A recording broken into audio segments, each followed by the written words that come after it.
Welcome to the TikTok podcast. The clock is always ticking, so let's synchronize our watches and dive in. I'm your host, Callie Brigham, and I'm here to help you make time for what matters.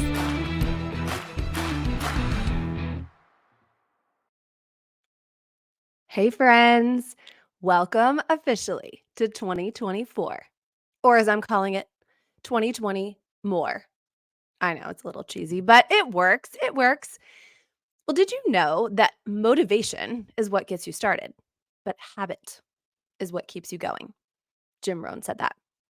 Did you also know your beliefs become your thoughts become your words become your actions become your habits become your values become your destiny?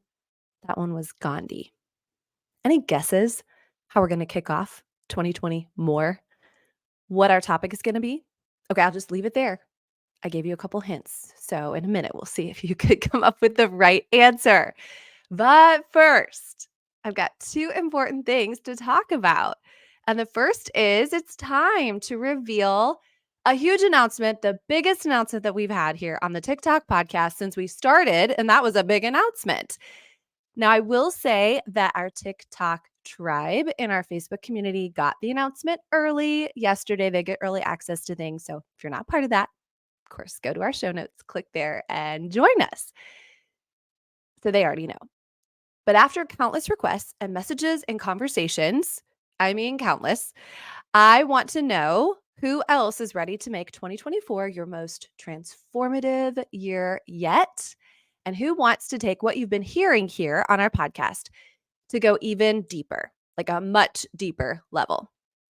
Well, I'm excited to announce the Time for More in 2024, an exclusive Calico, so that's our parent company, Calico Mastermind. And it is here. It is here. The people asked, and the people are going to get what they want. This is designed to elevate your personal and professional life. So it's a combination of both of those things. It's not just a program, but it really is a commitment. It's a commitment by a few of you to a new level of excellence. There is going to be personalized coaching and attention, some experts, and especially important, a community of like-minded people. We're going to take a dive into mastering your mind, your habits, hint, hint, and your vision. We're going to unlock, hopefully, some unprecedented growth and success. What will this mastermind include? This Time for More in 2024 mastermind will include group collaboration sessions, individual coaching with me, and access to me in a really special and unique and great way, some guest speakers, and more. And it will be a 90-day program starting at the end of January. Full disclosure on a couple things. This may be the only time I offer this. So if you're interested at all, you will want to jump on it. It has been a whole year for me of trying out new things in my era, and we're going to give this a go. So if you're like, I don't know, maybe I'll try it the next time around. I don't know if there's going to be a next time around. So now is the time. And then here is the catch. I'm only opening this opportunity to up to 10 people who are really ready to invest in their future. I want to keep this small. I want to keep it personal. So therefore, I'm capping it. If you are interested and you think you might want to be one of the few to not just dream about this, but do it, then Time for More in 2024 is where your next chapter is going to begin. I'm opening an application process now. My TikTok tribers got it yesterday, but I think there's still some slots left. So go ahead and apply now. And here's how you can get the application. It's not just out there for the masses or the public. You will message me. All of this is in my show notes, or you can find me on social. You can message me on my website, calliebrigham.com, and get the application link directly from me, or DM me on social, or send me an email. This is a really exclusive small group. So I'm taking it very carefully and making sure that we've got the right people at the right time. The application deadline is January 15th. Don't wait. These spots are going to fill up fast. And I do want you to be part of this first ever journey and experiment and experience together. Okay, so that was little preamble one. Preamble two, I'll say, well, now it's on to the show. However, we're still going to back up to 2023 and our last episode last week where we talked about the word of the year. So we're not quite ready to dive into the full podcast yet today because we want to talk about the word of the year. I am going to share mine. And thanks to so many of you that have been sharing your words. We have a special post in our TikTok community saying, what is your word of the year? You can use your little template, download if you want, or just tell us, for crying out loud. Tell us. And here's mine. Dun, dun, dun, dun, drum roll, please. My word for 2024 is voice. I know it's probably not shocking now. You're like, yeah, that kind of makes sense. But when I got the word, which was all the way back in September, the very beginning of September, yeah, had no clue. Had no clue. I was in Spain on an incentive trip that I earned. My husband was there, and lots of our friends were there with their spouses. And there is an optional worship service on these trips. And my dear friend Rachel Bullock gave a great little message. And she was talking about really a concept based on a book called Living Fearless by Jamie Winship. You don't have to read the book in order to understand what I'm talking about, but it's an incredible resource. And it really is about identity. And she had us close our eyes and she had us just pretend like we're having a conversation, really a listening conversation with God. And to just say, don't overthink it, but what name is he calling you? Like, not your name, not Callie, but what name is he calling you? And within a half a second, I heard the word voice. Now, I will say, I originally thought, well, maybe that's because some of my friends had just gotten off the stage from the worship morning experience singing, and they have incredible voices. And I thought maybe I'm just, wishing that I had a voice like theirs. You know, in the shower, I certainly do. I was like, oh, maybe I could someday sing like Mandy Ray or Crystal or my friends. So I thought maybe that's what the word is about. Maybe that's like subliminal in my mind, subconscious, but I think now we know. And I'm excited to experience fully what that word voice is going to mean through song, through scripture, through this next year. So that is my word. And yes, I've got it up on my mirror. I've got my Etsy bracelet, the whole deal. Now, I do have to say, I mean, I don't know. Well, maybe I'm too honest sometimes on this podcast, but the deal is, I was having a conversation with my family about this last week, and my kids are pretty on board with having a word for the year. Maddie was deciding between a couple. Braden thinks he has his. And I will, because they are young adults, I won't necessarily share their word for the year unless they wanted me to. But my hubby, he's just a stinker. It's just not really his thing. And I know, isn't that crazy? I mean, he's been with me watching me do first of all, we've been married almost 20 years, and he has watched me really love this word of the year thing. I mean, we share a bathroom, so he sees all my words. And it's just, you guys, it's just not really his thing. And I've tried, and I mean, someday he might get on board. I'm just telling you that because if you're not quite there, or you're like, why is my husband not excited? Or why are my kids not excited? Well, mine either. I mean, oh well.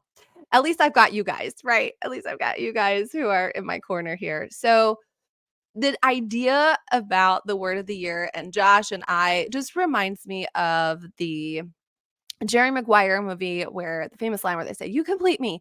We are two opposites. And together, though, I bring to the table, he brings to the table, and it really does work for the most part. Now, we still can drive each other crazy, and I'm the kind of girl that if I wanna hang a picture, first of all, I wanna hang it right now. Like, the moment I get the idea, I don't care what time of day it is, we're gonna hang that picture, and I'll probably eye it, and then I'll put the nail in the wall, and then I'll be like, "Whoopsies," and I'll move it a couple inches this way or that way, but who cares? Like, it's gonna be behind the picture anyways.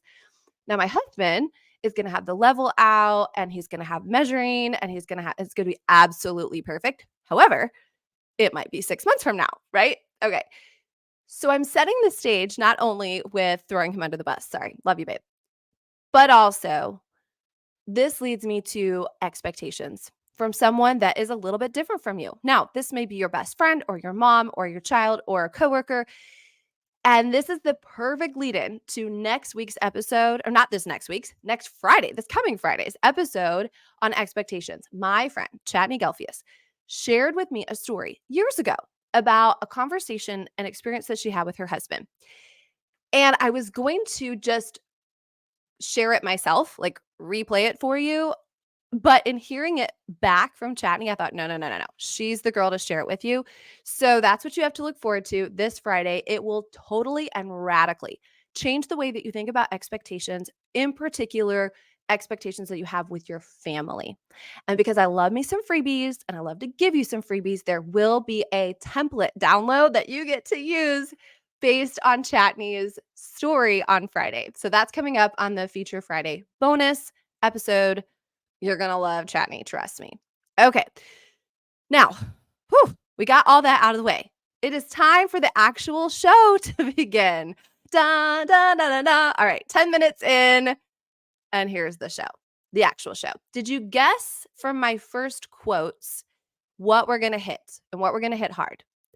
Now, even if you didn't know the quotes, but you do know me and you know a favorite business, professional growth, self-growth, you name it, book that I am obsessed with. It's in probably my top 5 of all time. Someday he's going to be on the show, or I'm going to be co-hosting something with him, or we're going to be best friends. James Clear, call me, call me. Okay, the book is called Atomic Habits. Atomic Habits by James Clear. We will know each other someday. I mean, I'm just speaking it into existence. We're going to talk about habits. Have you ever driven somewhere and you arrived only to not remember anything about the actual trip? Like, wait, I remember getting in the car and now I'm at my destination and I don't remember stoplights, interstates, turning right, turning left. Well, that's because your drive to work or school or home is so ingrained in you that you didn't even think about it. Well, guess what? That is what a habit is. It's a well-worn path in the brain that defines how you automatically behave in specific situations. It's subconscious programming that guides your actions and reactions, often without conscious thought. It's an automatic behavior or systematic action that requires very little mental effort. And let me just say this, that there are good habits, there are bad habits, and there are neutral habits. You cannot outwork a bad habit. You can't outhope a bad habit. You can't just stop a bad habit for the most part. So, how in the world are we going to move forward into 2020 more with some more good habits? Well, I've got you. Now, I want to keep just talking a little bit more about a habit just so that we are all on the same page about what it is.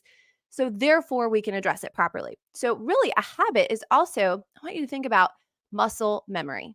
That's really what it is. Things that you do that your body is just accustomed to. Muscle memory. I have a funny story about this. I'm going to take you way back to college. Now, in college, my minor was music. I played the violin. I've played the violin since I was 5 years old and professional violinist now today. But at the time, I was in college. And one of the things that I was able to do, this was kind of cool, was I was the solo violinist for a performance, a concert, being backed up by a full orchestra for one of Vivaldi's 4 seasons. You guys know it, right? The spring season, spring, summer, fall, winter, right? So I was the lead, like, concert violinist for it. And for months, I practiced. I mean, this was not an easy piece, needless to say. And the fact that I was going to be performing it live in front of a whole huge auditorium full of people, right? So the night of the performance comes, I've got my long gown on, and everyone in the orchestra that's performing is already out and seated. And I am back in the back behind all the big curtains, about to come out, right? Well, I stand back there, and all of a sudden, I cannot remember how it goes. Like, not for the life of me. I can't remember the first note. I can't remember the key that it's in. Can you imagine the panic and the total horror that comes over me? You could have paid me $1,000,000. I could not have told you the first note. Now, I had a choice to make. I could have just, like, I don't know, pretended or thrown up really and just said, I'm out of here. I mean, I don't know what would happen if that would have happened. That was one option. really my only option at that point though was to walk on stage. I mean, what else was I going to do? But I thought, okay, when I walk on stage, I'm going to walk kind of behind the first violins and I'm going to take a look at their stands because when you're the solo performer, you don't have the written music in front of you. It's just by memory. And so I walk behind them and I'm like, maybe I can catch the first note or at least the key. I mean, we're not playing the same part, but still, no, I couldn't see because the lights are really bright. So I come out in front. I mean, imagine I am in front. There's thousands of people in there. I cannot remember the song. And it's not like it's a song that nobody knows. I mean, you do not have to be into classical music and you have heard Vivaldi Four Seasons. So I stand there. I mean, sweat dripping off my hands. Like I just want to die. The orchestra starts. I put my violin up on my shoulder, and guess what happened? I started to play. Like, I started to play. My fingers knew what to do. How crazy is that? That's habit. That's muscle memory. I had done it so many times that my brain, I mean, I don't know, was my brain engaged or not engaged or who knows what happened? That is the power of habit and repetition. Now, let's make it on a much more relatable note. Habit could even be the order in which you get ready in the morning. All right. Are you team? Is it makeup first, then hair, then get dressed? Or get dressed, hair, and then makeup? Or is it hair, then makeup, then get dressed? Okay. You get the idea. But seriously, which one is it? For me, it is makeup, hair, get dressed. Okay. Or even which side of the church you sit on, which side of the bed you sleep on if you're married, where you park, where you start off in the grocery store. All of those things are habit. So, what if I tell you that the idea of starting to work on habits is going to be so dang fun, though? You're going to love it. You're going to embrace it. You're going to enjoy it. You're going to want to tell all your friends. Guess what is so fun for me? Habits. I also want to set the stage. And I'm going to give you something practical here in just a second. This is your first, we don't want to call it an assignment, right? That sounds like we're back in school, like all the kids are. You get the idea. I want to set the stage though. How we're going to begin and how we should begin. The very first thing that we do is to understand that this is going to be tiny, tiny, tiny little adjustments, tiny little changes. I mean, minuscule. I have a friend whose husband is a rocket scientist. Yeah, like a rocket scientist. And somehow, I don't know if it was dinner conversation, but we started to talk about a quantum leap. And he said this, did you know that in physics, if you have a 1 degree shift, I mean, imagine how small that is, a 1 degree shift, and then you project that out like into space or into the universe, as you project it out, and it gets wider and wider as it goes towards an endpoint, the end result is a quantum leap from a 1 degree shift. So, will you agree with me that we are going to knock it off for those wholly and highly unrealistic goals and habits? Let's just pinky swear right now, not going to do it. We are going to go small. We got to go small in order to get big, which reminds me of Zechariah 4:10 that says, do not despise those small beginnings, for the Lord rejoices to see the work begin. That's why we're starting this in 2024, small beginnings. Or like someone just as famous said, Kate DeBlander, my mother, you don't have to be great to start, but you do have to start to be great. I'll say that again. You don't have to be great to start, but you have to start to be great. Now, I think maybe Zig Ziglar said that first, but in my life, that was always my mom. So let's start. I'm going to give you 2 questions. And I'm going to give you 2 examples, 2 questions that will really get you started. Now, this is from the book Atomic Habits. I'm going to summarize this puppy for you so much. I mean, I will say this is the one book that I feel like every page and every chapter really is valuable. You know, those books where like the first couple pages and the last couple pages are important, then it's like filler. That is not this. And I have even done this several times with my team where we have taken it chapter by chapter, like week by week. I mean, I don't even know how many chapters are there. There's a lot. There's like 300 pages in here. But I'm going to make this easy for you. This is going to be the Cliff Notes or the Callie. Oh, I just made it up on the fly. This is going to be the Callie Notes here. First, we're going to talk about identity, which is kind of fun because that goes back to what I was talking about at the very beginning of this episode with my word voice, which came from an identity moment. But we're going to talk about identity. Because how in the world do you know what habits you want to have if you don't know who you are, or more importantly, who you want to become? Now, don't stress about this one though. I know it sounds like, wait, you said it was really small, and that's like really, really big. Okay, I'm going to super simplify this. Here we go. Who do I want to be? And you're thinking, that did not simplify it at all. That is overwhelming. Oh my word, where do I start? How long is this going to take? It's going to take like a half a second, because I will explain what I really mean by this with this question. Who do I want to be is the first one. I'm going to so oversimplify this that you're going to say, wait a minute, I should have known that, or I could have trained done this, or I could have recorded this podcast myself.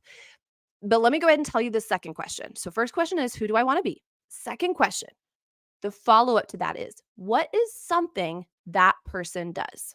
Okay, so general, so general. Who do I want to be? What is something that person does? Are you ready for some examples that I hope will set the stage for you? Okay. I said the who do I want to be question is going to be so basic. This is what I did. This is about 5 or 6 years ago. I said, fine, I'll answer that question.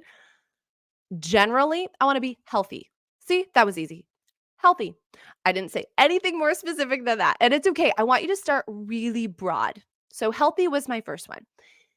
Then the second question is, what is something that person does? What is something? Not what is everything, what is something? And without overthinking, I said, well, healthy people drink a lot of water. Right? Okay, so we've started here. Healthy, drink a lot of water. So I thought to myself, okay, how can I take one baby step to drinking water? One baby step to drinking water. Here's what I thought. All right. What's something I already do that I could like combine it? I could just tack it on. And that's called habit stacking. And we're going to talk about that next week. And for me, I thought, well, I drink coffee in the morning. That is a habit. Like I get up and I go downstairs and it's dark outside and I hit that Keurig, Nespresso, whatever, and my coffee starts brewing and I can wake up. So I thought, for those few seconds, I don't know how long does it take? 20, 30 seconds for that coffee to brew. What if I drink water while I'm waiting for my coffee? Boom. Because it really didn't matter the coffee part. That wasn't what I was addressing. I was just addressing drinking more water. So that's what I started to do. I would get up in the morning while it was like Pavlov's dog, right? I would start to smell the coffee and I would drink a thing of water, a glass of water that was sitting there. Now, it did end up evolving, and it ended up evolving to this. The night before, I would fill up my water and I would put it by the coffee pot. That made it easier for me and more obvious. These are also parts of Atomic Habits. It made it more easy. Obviously, there was no barrier because I was literally just standing there half asleep and I would drink the water till the coffee was ready. Then one morning, I'm drinking the water while the coffee's brewing, and I look at my coffee creamer. Now, I'm pretty healthy person. I kind of like to do that overall. But I was like, this is my one vice. It's my one vice. And I looked at the back and the ingredients and I was like, oh my word, this is the first thing I'm putting in my body in the morning. That's probably not good. So that led to choosing to put other things in my coffee, which led to, this might blow your mind. I know this is bizarre, but 3 years ago, I actually stopped drinking caffeine. It was not my intention. And before you think I'm a witch or like I get enough sleep, like what weird magic what spell has she cast over herself? It really started because I was diagnosed with some health things. And so I was just going to take a really quick, like 4-day cleanse and then get right back on it. But I felt good. And I know it's bizarre, right? I have not had caffeine since in 3 years. So guess what I do to this day? I get up in the morning and I drink water. I know it's the weirdest thing ever, but it's the truth. And it started because I said, who do I want to be? I want to be healthy. What is something? What is one thing that person does? Drink water. One other example I'll give you is I asked myself that same question. Who do I want to be? I want to be strong spiritually. That was another answer for myself. What is something, one thing that that person does? And I said, well, they probably pray. So I thought, well, how can I do, how can I do this? And I decided at the time that I had about a 15-minute drive to the gym. And I would get in the car and I'd put my phone away, which was also a very good habit because then I wasn't tempted to be on my phone and look at my phone. And I would pray out loud because I needed, otherwise I would get bored or distracted. So I prayed out loud on the way to the gym. And that started my prayer journey. Now, interestingly enough, when COVID happened and my gym shut down, do you want to know how long it took me to realize that I was no longer practicing that good habit? Yikes. So I had to stack it to something else. And now, what I do, my surrender prayer and all that, I actually stack that with getting my house in order in the morning. And I'll talk about that on a future episode too. All righty. So, has that helped to just encapsulate here what we're talking about? Who do I want to be? What is something that person does? Now, notice I did not say, well, that person loses 20 pounds, or they work out an hour a day, or they get up and pray for an hour, or they read a book of the Bible a day. That will end your habit creation really quickly. Now, something like that may come, good for you. But for today, we like small wins. Wins beget wins. Get addicted to the small things. So for today and for this next week, that's all I want you to focus on. These two questions. Who do I want to be? What is something that person does? Period. It's going to feel too simple. It's going to feel like it's not enough. It's not grand enough. This is not a New Year's resolution, by the way, because discipline or a strong mind can only get you so far. Habits, routine, automation is where it's at. Are you with me? Who do I want to be? What is something that person does? I cannot wait to hear what comes from the tiniest little thing, that 1% change. You're going to be blown away, but not for a little while. So don't give up right away. We're in such a microwave society, aren't we? That if the result doesn't happen immediately, we're like, meh, on to the next. So to cap us off here, I want to remind you that you have an expectation conversation coming your way on Friday. Don't miss it. Next week, next Tuesday, we're going to drop another episode that's going to be a next layer of this habit. And of course, I want a final reminder for you that those of you that want to be part of the mastermind, like if you are serious as could be and you're like, let's go, and you want to be in the Time for More in 2024, you can reach out to me. I will send you the application and we can get that rolling. All right, my friends, let's do this together. 2020 more. And God bless you. Thank you for joining me on the TikTok podcast. Please subscribe, rate, and leave a 5-star review. Your feedback fuels our mission to help you master your time. Set your alarm for our next episode, and until then, make every moment count.